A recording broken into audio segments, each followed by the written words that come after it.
चौदह से सूरा अश-शूरा की अवगदम अश-शूरा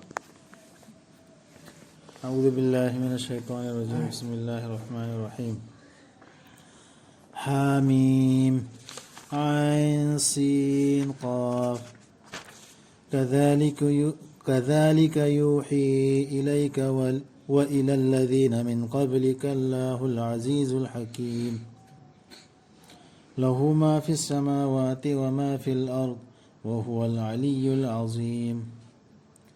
तकादु अस्समावातु यतफत्तरन मिन फ़ौक़िहिन्न वल मलाइका युसब्बिहून बिहम्दि रब्बिहिम व यस्तग़फिरून लिमन फिल अर्द अला इन्नल्लाहा हुवल गफ़ूरुर रहीम वल्लज़ीन इत्तख़ज़ू मिन दूनिही औलियाअ अल्लाहु हफ़ीज़ुन अलैहिम व मा अंत अलैहिम बिवकील वकज़ालिक औहैना इलैका क़ुरआनन अरबिय्यन लितुन्ज़िर उम्मल क़ुरा वमन हौलहा व तुन्ज़िर यौमल जम'i ला रैब फ़ीह फ़रीक़ुन फ़िल जन्नति व फ़रीक़ुन फ़िस सईर वलौ शाअ अल्लाहु लजअलहुम उम्मतन वाहिदतन वलाकिन युदखिलु मन यशाअु फ़ी रहमतिहि वज़्ज़ालिमून मा लहुम मिन वलिय्यिन वला नसीर हामीम आइन सीन काफ असुमना अल्लाहना फोंदोकपिबनी नंगोंदा व मुहम्मद सल्लल्लाहु अलैहि वसल्लम अमसुंग नंगी नमांगी सिंगदा अल्लाहना पांगलबदुना असिंगबदुना असुमना ने फौजी सेंटेंसदा कज़ालिका करमना असुमना दि करमना मखादा हायरकदोरने सिदी हान थोखरबदो अमगी थोदो तुमा तुंगदरे हाय सिगी मतुंग हारकदो सिगी नतेबा सुमैना था किया हाय दुरे हाना मथम खन तौरता थारे मैम से अतै दिस थारे थाके मैम सुमना नबी सिंह नबीदा नबी नवल थारे सुमैना अतै दिस सुमैना थाके सुमै तौदा नवल सु थारे वही लाइसी मागिनी आसमान सिंगदा लैरिबा पुमनम अमसुंग पृथ्वीदा लैरिबा पुमनमक अदुगा असुमना माना हाइदि अल्लाहना फोंदोकपिबनी नंगोंदा अमसुंग नंगी नमांगी सिंगदा अल्लाहना पांगलबदुना असिंगबदुना फोंदोकपिबनी हसिगी सब्जेक्ट से अल्लाहुल अजीजुल हकीम हबिसे सिने ते से लास्ट ले बिसे तो परते यू इसी की सब्जेक्ट ने बसी मागिनी आसमान सिंगदा लैरिबा पुमनमक अमसुंग पृथ्वीदा लैरिबा पुमनमक अदुगा मादी अवांगबदुनी अचौबदुनी नकोइतगी मपुरते हारे ममांग ले लोबकी मात्र इखोगिना तो गालाम नते हाराव गुरब उमसिंग तो गालाम नते हुजिक लैरिबा जाति पुंबसिसु लोइना मागिना मागिना तो ओइमे बादुना अखोना लो सो खाजेल सिंगसि लोबकी मोय बंदे खाजेनरिदना सिना सिगी ना अदु अल्लाहना बि हारिबा इगिने लोइन पृथ्वीदा लैरिसि आसमान सिंगसि सेगाइगी हेक्तवे मखोइगी मथक्तगी अदुगा फरिस्ता सिंगना मतिक मंगान सक्सोली थागतुना मखोइगी रप्पु अदुगा नीजै कोकपिनाबा पृथ्वीदा लैबा सिंगबु फरिस्ताना नि नीजरसि येंगो तसेंगनमक अल्लाहदी मादी कोकपी हैबदुनी कनबी हैबदुनी आसमान से सगाई दे तो ऐसी करी पोतनो करम पोतन खाई तो लाई मत मंगान छोमता महोय तौरी मयामबु अल्लाह ने न सेनरी बादु महोय तौरी अल्लाह ने सेन दो तो अतोपन सेन दो अते यारी अल्लाह अल्लाह से ना इंतजाम तो वा मैनेजमेंट तो वसी दने अतोप से सब यारी खले तो अदु वा पम दने आसमान हो काई दे तो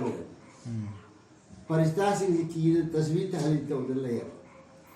ꯑꯗꯨꯒ ꯄ꯭ꯔꯤꯊꯤꯕꯤꯗ ꯂꯩꯔꯤꯕ ꯄꯨꯝꯅꯃꯛꯁꯦ ꯃꯁꯤꯒꯤꯗꯃꯛꯇ ꯑꯣꯏꯅ ꯃꯈꯣꯏꯅ ꯀꯣꯛꯄꯤꯅꯕ ꯀꯣꯛꯄꯤꯅꯕꯅꯤ ꯍꯥꯏ ꯃꯈꯣꯏꯅ ꯍꯥꯏꯁꯤꯗꯤ ꯀꯤꯗꯅ ꯀꯣꯛꯄꯤꯅꯕ ꯐꯪꯉꯤꯁꯦ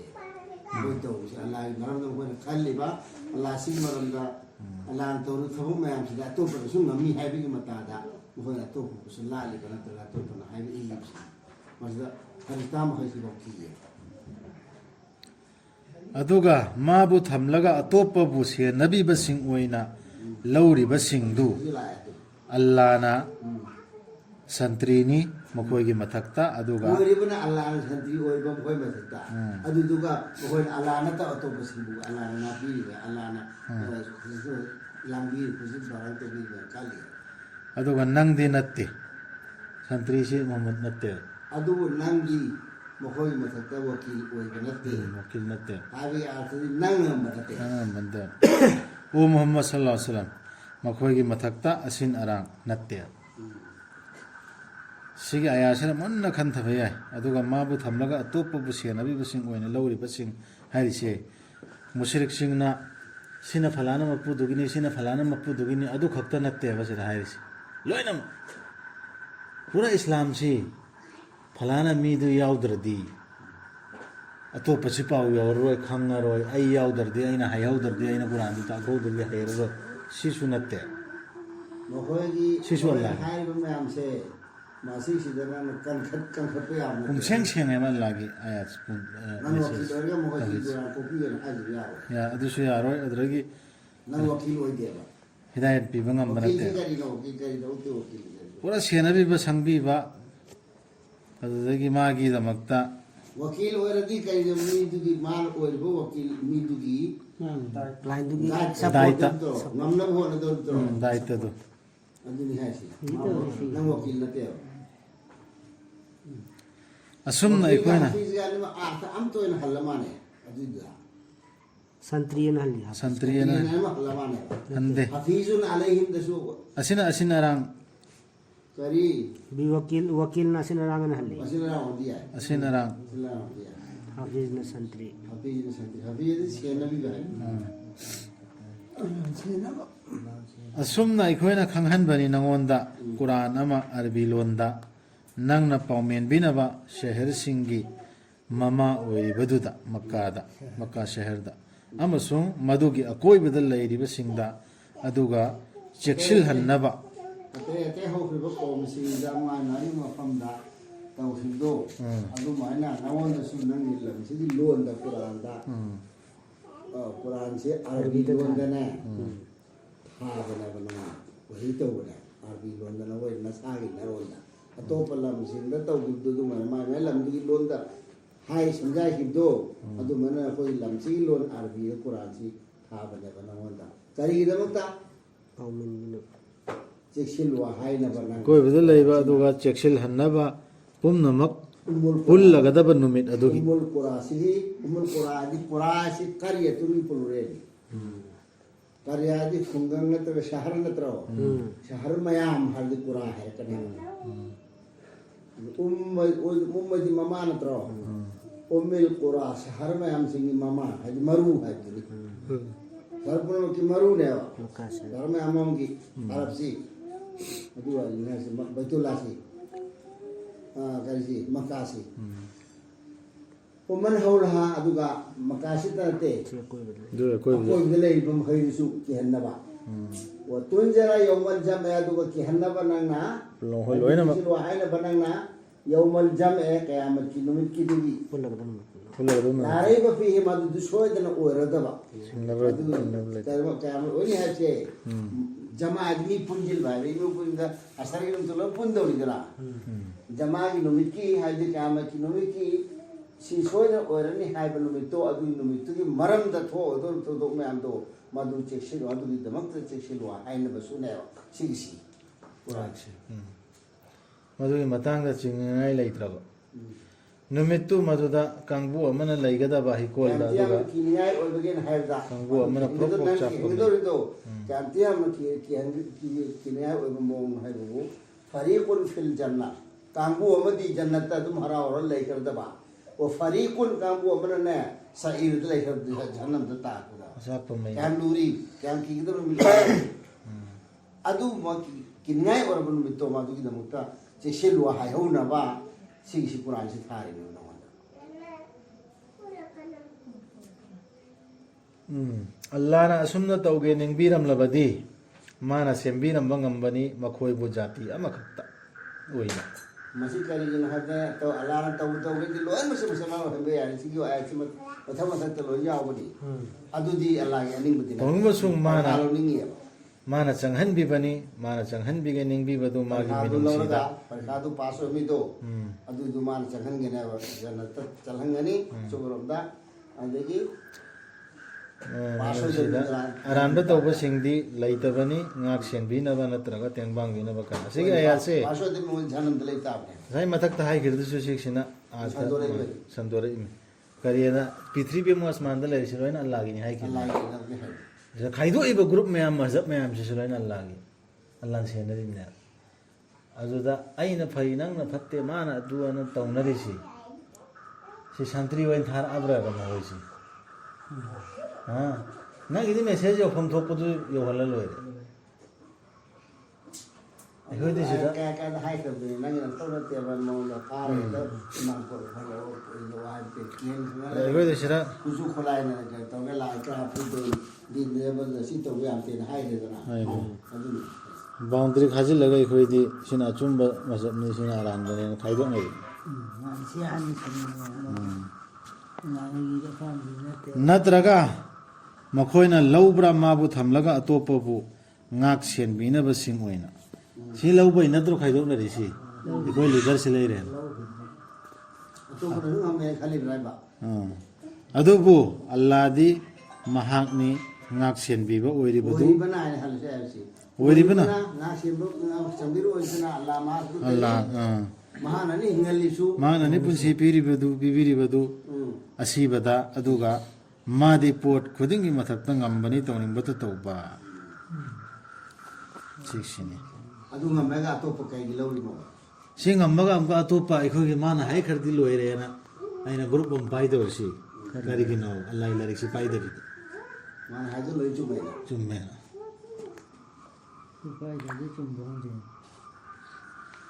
ꯑꯗꯨꯒ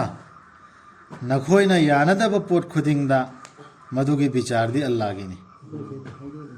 ꯌꯥꯅꯗꯕꯗꯨ ꯕꯤꯆꯥꯔꯁꯨ ꯑꯜꯂꯥꯍꯅ ꯇꯧꯗꯣꯔꯤꯕ ꯑꯗꯣ ꯁꯤ ꯕꯤꯆꯥꯔꯗꯤ ꯑꯩꯈꯣꯏꯅ ꯇꯧꯅꯈ꯭ꯔꯁꯤ ꯑꯗꯨꯗꯤ ꯍꯦꯛ ꯌꯥꯅꯗꯕ ꯄꯣꯠ ꯃꯈꯩꯁꯤꯒꯤ ꯆꯨꯝꯅ ꯑꯦꯟꯅ ꯃꯈꯣꯏꯁꯤꯒꯤ ꯕꯤꯆꯥꯔꯁꯤ ꯁꯤ ꯃꯅꯨꯡꯗ ꯌꯥꯎꯔꯤ ꯃꯥꯅꯦ ꯃꯅꯨꯡꯗ ꯌꯥꯎꯕꯅꯦ ꯂꯥꯏꯔꯤꯛꯁꯤꯅ ꯇꯧꯒꯗꯕ ꯊꯤ ꯐꯪꯗ꯭ꯔꯗꯤ ꯈꯪꯗꯕꯩꯅꯦꯕ ꯑꯗꯣ ꯁꯤꯗ ꯕꯤꯆꯥꯔꯁꯤꯅ ꯌꯥꯗ꯭ꯔꯁꯨ ꯑꯩꯈꯣꯏꯅ ꯇꯧꯕ ꯌꯥꯗ꯭ꯔꯤ ꯌꯥꯝ ꯑꯜꯂꯥꯍꯅ ꯇꯧꯅꯦꯕ ꯑꯥꯗ ꯑꯗꯨ ꯑꯗꯨꯅ ꯀꯣꯟꯅꯒꯤ ꯋꯥꯅꯤꯗꯅ ꯗꯨꯅꯤꯌꯥꯁꯤꯗꯁꯨ ꯗꯨꯅꯤꯌꯥꯁꯤꯗ ꯑꯣꯏꯃꯦ ꯑꯗꯨꯕꯨꯗꯤ ꯁꯤꯗ ꯇꯧꯔꯅꯦꯕ ꯕꯤꯆꯥꯔꯁꯤ ꯑꯜꯂꯥꯍꯒꯤ ꯂꯥꯏꯔꯤꯛꯁꯤꯅ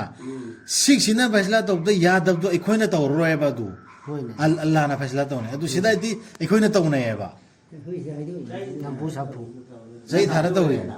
ꯑꯦꯅꯤ ꯒ꯭ꯔꯨꯞ ꯑꯃꯅ ꯍꯅꯐꯤꯅ ꯃꯥꯅ ꯇꯧꯅꯤ ꯍꯥꯏ ꯑꯦꯂꯦꯗꯤꯁꯅ ꯃꯥꯅ ꯇꯧꯅꯤ ꯍꯥই ꯐꯩꯁꯂꯥꯁꯤ ꯃꯨꯟꯅꯔꯤꯃꯤꯁꯤ ꯑꯩꯈꯣꯏꯅ ꯇꯧꯒꯗꯕꯅꯦꯅ ꯑꯩꯈꯣꯏꯅ ꯁꯤ ꯆꯨꯝꯃꯦꯅ ꯍꯥꯏꯌꯨ ꯃꯗꯨꯅꯤ ꯑꯜꯂꯥꯍ ꯍꯥꯏꯕꯗꯨ ꯑꯩꯒꯤ ꯔꯕꯇꯨ ꯑꯩꯗꯤ ꯊꯥꯖꯕ ꯊꯝꯖꯔꯦ ꯃꯉꯣꯟꯗ ꯑꯗꯨꯒ ꯑꯩꯗꯤ ꯑꯣꯟꯁꯟꯖꯔꯦ ꯃꯉꯣꯟꯗ ꯅꯈꯣꯏꯅ ꯍꯥꯏꯕꯗꯨ ꯆꯨꯝꯃꯦ ꯍꯥꯏꯔꯗꯤ ꯀꯗꯥꯏ ꯈꯔ ꯌꯥꯎꯔꯤꯁꯤꯗ ꯌꯦꯡꯍꯟꯒꯗꯕꯅꯦ ꯃꯥꯗꯤ ꯑꯁꯃꯥꯟꯁꯤꯡ ꯑꯃꯁꯨꯡ ꯄ꯭ꯔꯤꯊꯤꯕꯤꯕꯨ ꯁꯦꯝꯕꯤꯕꯗꯨꯅꯤ ꯁꯦꯝꯕꯤꯈꯤꯕꯅꯤ ꯃꯥꯅ ꯅꯈꯣꯏꯒꯤꯗꯃꯛ ꯅꯈꯣꯏ ꯅꯁꯥꯗꯒꯤ ꯅꯈꯣꯏꯒꯤ ꯂꯣꯏꯅꯕꯤꯁꯤꯡ ꯑꯗꯨꯒ ꯌꯨꯝꯁꯥꯁꯤꯡꯒꯤ ꯃꯅꯨꯡꯗꯁꯨ ꯑꯃꯣꯝꯁꯤꯡ ꯃꯁꯤꯡ ꯌꯥꯝꯈꯠꯍꯟꯕꯤꯕꯅꯤ ꯃꯥꯅ ꯅꯈꯣꯏꯕꯨ ꯃꯗꯨꯗ ꯂꯩꯇꯕꯅꯤ ꯃꯥꯒꯨꯝꯕ ꯀꯅꯥ ꯑꯃꯠꯇ ꯃꯥꯗꯤ ꯑꯇꯥꯕꯗꯨꯅꯤ ꯑꯎꯕꯗꯨꯅꯤ ꯁꯨꯝꯕ ꯑꯌꯥꯁꯤ ꯍꯟꯖꯤꯟ ꯍꯟꯖꯤꯟ ꯌꯥꯎꯔꯤꯁꯤ ꯃꯥꯅ ꯍꯥꯏꯕ ꯏꯜꯂꯨ ꯍꯥꯏꯕ ꯅꯠꯇ꯭ꯔꯥ ꯃꯥꯒꯤꯅꯤ ꯁꯣꯖꯩꯁꯤꯡꯗꯨ ꯑꯁꯃꯥꯟꯁꯤꯡ ꯑꯃꯁꯨꯡ ꯄ꯭ꯔꯤꯊꯤꯕꯤꯒꯤ ꯍꯥꯏꯗꯤ ꯁꯣꯖꯩꯁꯤꯡ ꯃꯥꯒꯤꯅꯤ ꯍꯥꯏꯕꯗꯤ ꯍꯧꯗꯣꯛꯏꯕ ꯑꯗꯨꯗꯒꯤ ꯊꯨꯞꯆꯤꯟꯒꯗꯧꯔꯤꯕ ꯂꯣꯟꯁꯤꯟꯒꯗꯧꯔꯤꯁꯨ ꯍꯥꯡꯗꯣꯛꯏꯗꯨꯁꯨ ꯃꯥꯅꯅꯦ ꯃꯔꯥꯡ ꯀꯥꯏꯍꯟꯕꯤꯕꯅꯤ ꯃꯥꯅ ꯆꯤꯟꯖꯥꯛ ꯃꯥꯅ ꯃꯔꯥꯡ ꯀꯥꯏꯍꯟꯕꯤꯒꯦ ꯅꯤꯡꯕꯤꯕꯗ ꯑꯃꯁꯨꯡ ꯀꯧꯍꯟꯕꯤꯕꯅꯤ ꯃꯥꯅ ꯀꯧꯍꯟꯕꯤꯒꯦ ꯅꯤꯡꯕꯤꯕꯗ ꯇꯁꯦꯡꯅꯃꯛ ꯃꯥꯗꯤ ꯄꯣꯠ ꯈꯨꯗꯤꯡꯃꯛꯄꯨ ꯈꯪꯕꯅꯤ ꯌꯥꯝ ꯇꯣꯏꯅ ꯌꯥꯎꯕ ꯑꯌꯥꯠ ꯉꯥꯛꯇꯅꯤ ꯁꯤ ꯂꯦꯞꯄꯤꯈꯤꯕꯅꯤ ꯃꯥꯅ ꯅꯈꯣꯏꯒꯤꯗꯃꯛ ꯙꯔꯃꯕꯨ ꯃꯥꯅ ꯅꯨꯗ ꯁꯤꯟꯅꯈꯤꯕ ꯙꯔꯃꯗꯨ 누다 신나기바 닮아도 걔나 되고 아마송 아이코이나 낭원다 강한 비기바도 라술드니 하르시 누다수 어두기 닮아도 lep피 그래 din khudima lon samane habdo islam khaktin habdo adu dudu wale si hai si sara hai si amma khakta islam khatu habdo nawanda tawlo hi si ada lumala islam tawlo samane ibrahim tawlo samane makhal pale ni lon pale ni da charala kum artam kala odugi leppi kibani mana nakhoi mak dharmadu mana nuda sinnakhiba dharmadu amasung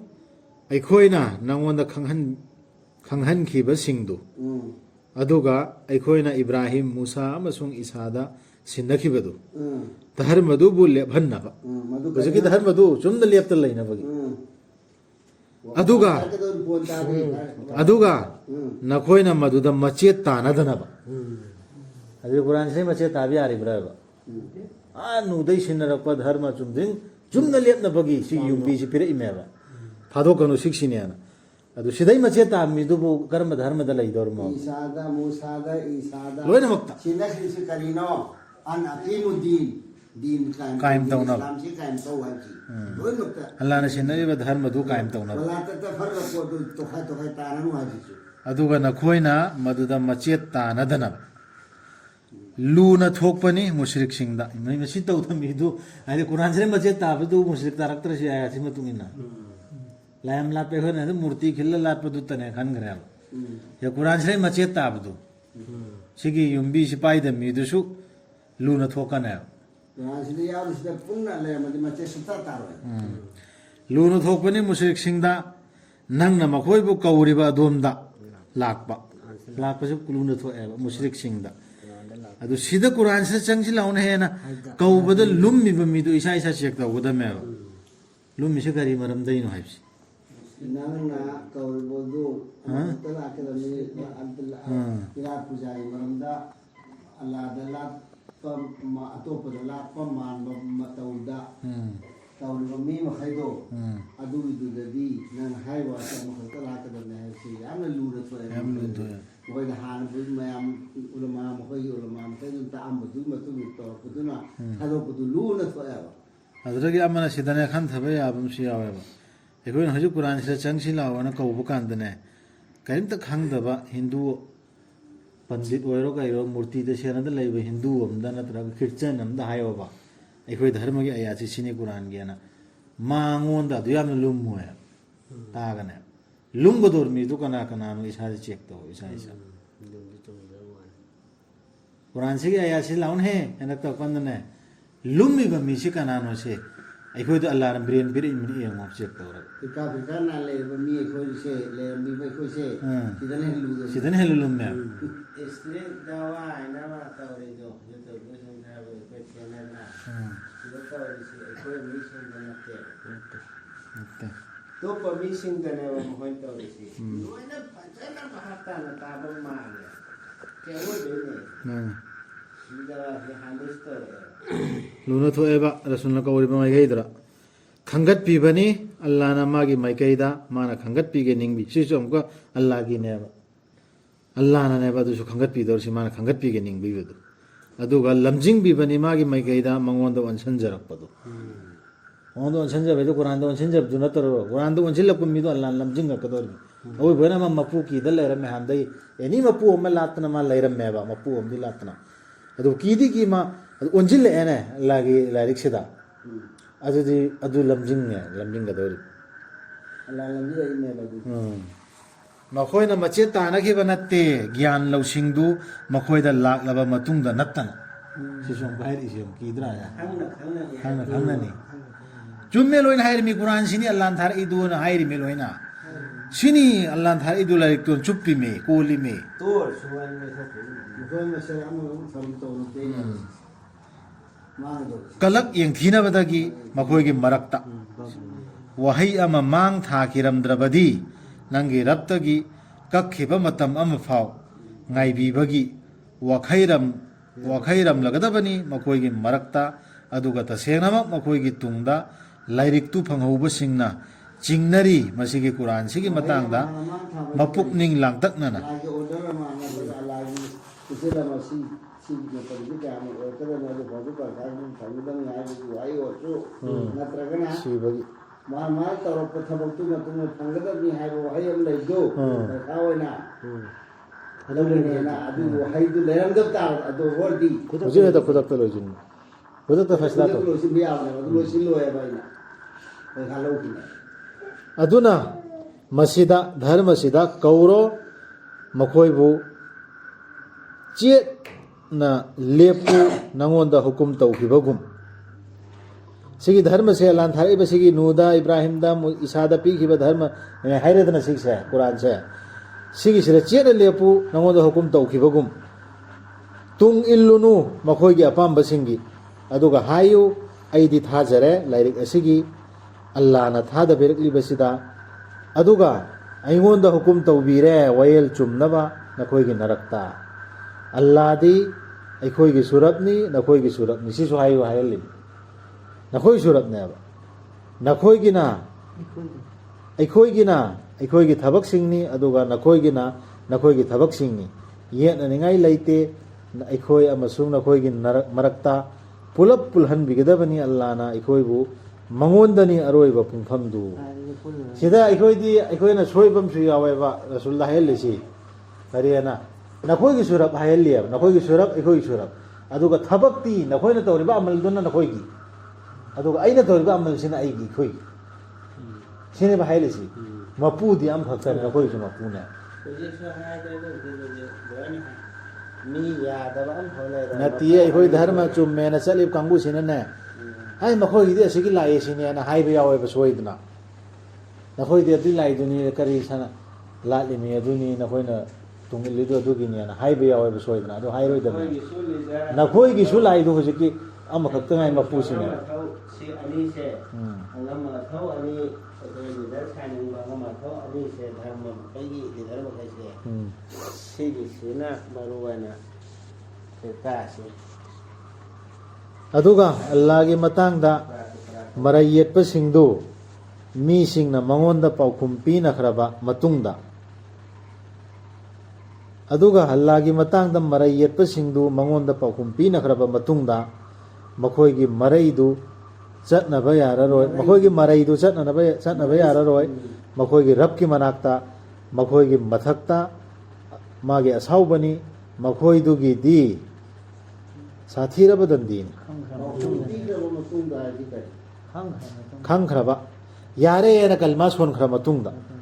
ꯁꯍꯥꯗꯠ ꯄꯤꯈ꯭ꯔ ꯃꯇꯨꯡꯗ ꯁꯍꯥꯗꯠꯁꯨ ꯄꯤꯔꯦ ꯑꯜꯂꯥꯍꯗ ꯌꯥꯔꯦꯅ ꯂꯣꯏꯅ ꯍꯥꯏꯔꯦ ꯆꯨꯝꯃꯦꯅ ꯑꯗꯨꯒ ꯑꯃꯨꯛꯀ ꯌꯦꯠꯄꯗꯨ